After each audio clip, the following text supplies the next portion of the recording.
Last spring, it let me go.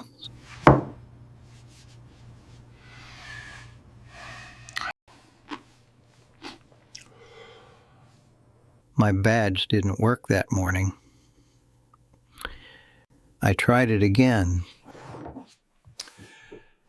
The little light just stayed red.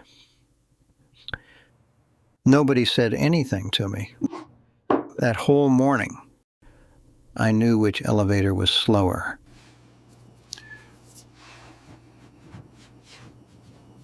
That wasn't even the strangest part of that week.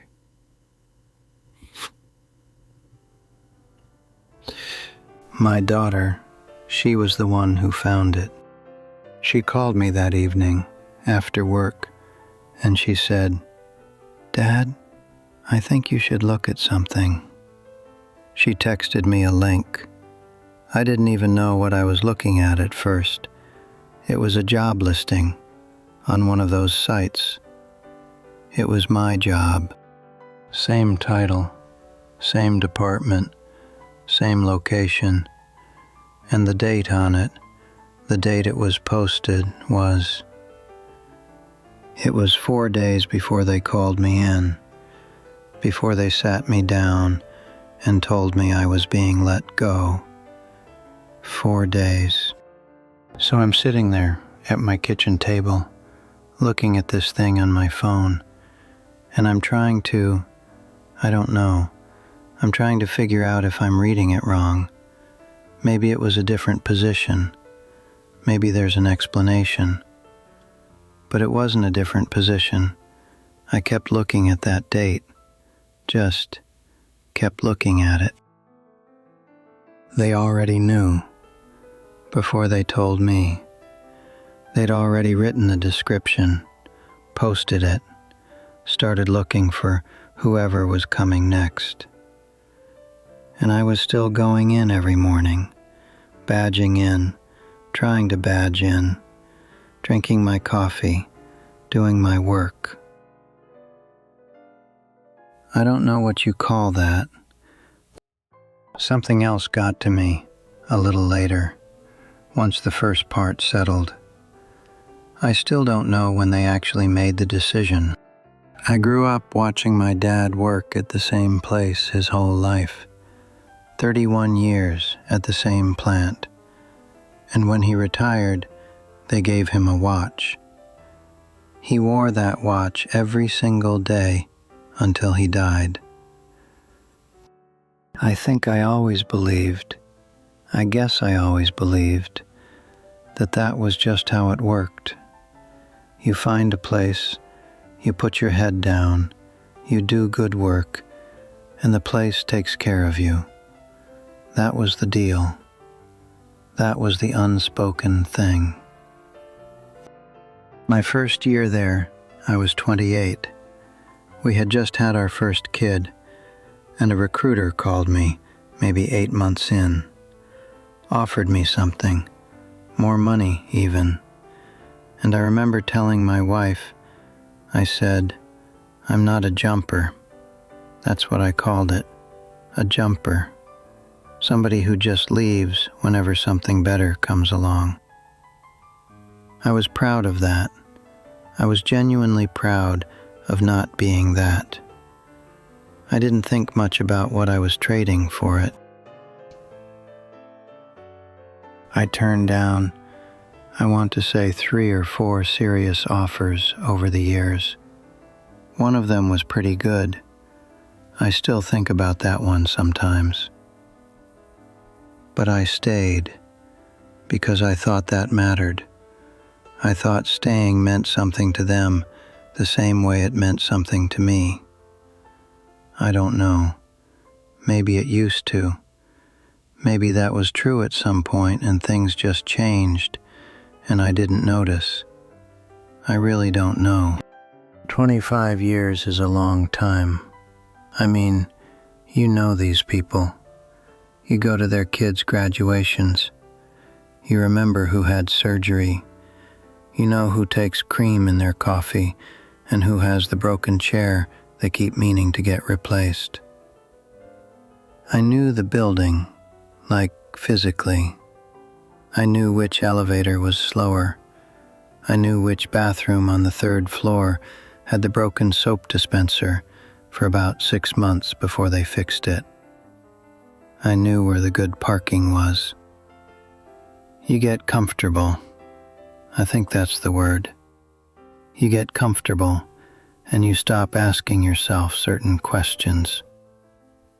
Every fall, performance reviews, fine marks, good, solid, and I'd walk out of those meetings feeling okay, like, all right, another year, we're good. Nobody told me anything was wrong. Nobody pulled me aside. There was no warning that I could see. Maybe I missed something. Maybe there was a sign I was supposed to see, and I just didn't. I've thought about that a lot. I keep coming back to that morning with the badge, and I wonder how many mornings before that they'd already made the decision. Like, how many times did I walk past somebody in the hall who already knew, and they just said, "Morning, Harold," and kept walking. That part bothers me more than I expected it to. My wife, Renee, she's been very patient with all of this. She doesn't say a lot about it. She's not that kind of person. But about 2 weeks after it happened, we were sitting at the table after dinner, and she wasn't even looking at me. She was looking at her cup, and she said, "You protected a place that didn't know your kids' names." She didn't say it angry. That's the thing. She said it like she was tired, like she'd been holding it for a long time and she was just putting it down. And I didn't say anything back because I think I knew she was right. My kids are in their 30s now, and I was there. I was home for dinner most nights. I want to be clear about that. But there were things, recitals, a few things I left early, games I half watched because I was on my phone finishing something. And I told myself that was just what you did. That's what being responsible looked like. I don't know. Maybe I was wrong about that. The first week I kept waking up at the same time, 6:15, because that's when I'd always gotten up. And I'd lie there for a minute, and then I'd remember. That first week was strange. I didn't know what to do with myself. I made a list. I fixed the gutter on the side of the house that I'd been meaning to fix for 2 years. I organized the garage.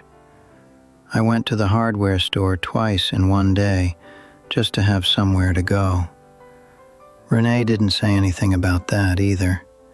She's smart.